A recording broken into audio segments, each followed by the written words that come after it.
Over the last few days, we have seen clearly what's at stake in this election.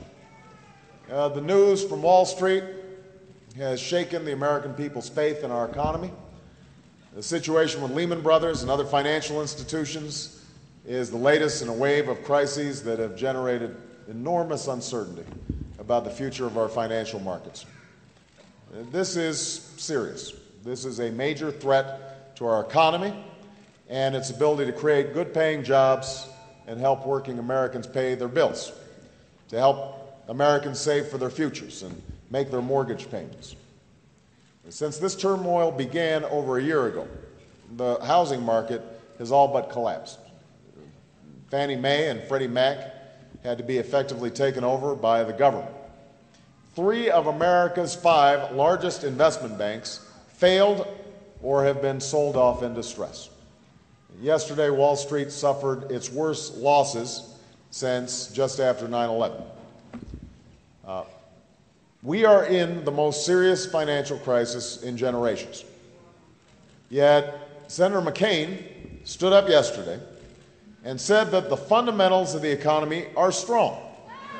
That's what he said. Now, a few hours later, his campaign sent him back out to clean up his remarks. And he tried to explain himself again this morning by saying that what he meant to say was that the American workers are strong. But we know that Senator McCain meant what he said the first time, because he has said it over and over again throughout this campaign, no fewer than 16 times, according to one independent count. Now, I raise this not because I fault Senator McCain for all the problems we're facing right now, but I do fault the economic philosophy that Senator McCain subscribes to. Because the truth is, what Senator McCain said yesterday fits with the same economic philosophy that he's had for the last 26 years. It's the philosophy that says we should give more and more to those with the most and hope that prosperity trickles down. It's the philosophy that says even common sense regulations are unnecessary and unwise. It's a philosophy that lets Washington lobbyists shred consumer protections and distort our economy so it works for the special interests instead of working people.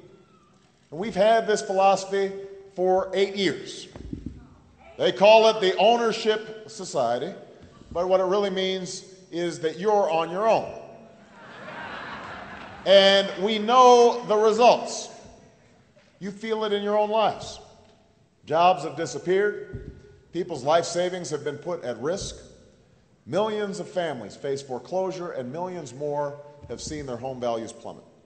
The cost of everything from gas to groceries to health care has gone up, while the dream of a college education for our kids and a secure and dignified retirement for our seniors feels like it's slowly slipping away. These are the struggles that Americans are facing. This is the pain that has now trickled up. So let's be clear.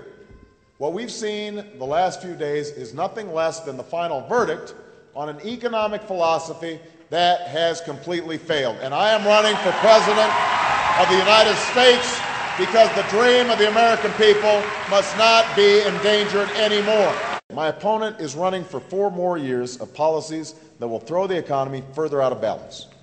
His outrage at Wall Street would be more convincing if he wasn't offering them more tax cuts. His call for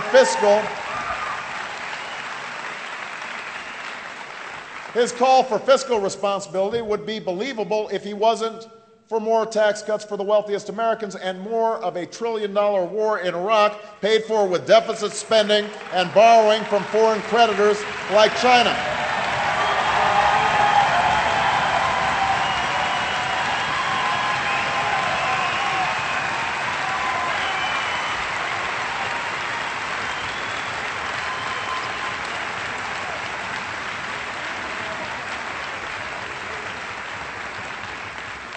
John McCain's newfound support for regulation bears no resemblance to his scornful attitude towards oversight and enforcement.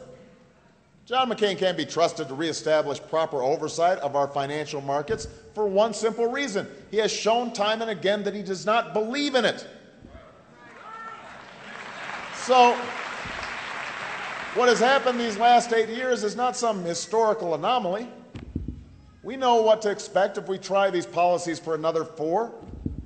When lobbyists run your campaign, the special interests end up gaming the system.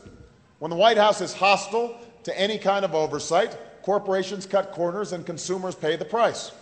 When regulators are chosen for their disdain of regulation, and we gut the ability of regulators to enforce the law, then the interests of the American people are not protected.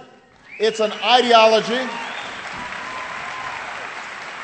It's an ideology that intentionally breeds incompetence in Washington and irresponsibility on Wall Street. And it is time to turn the page and put an end to it.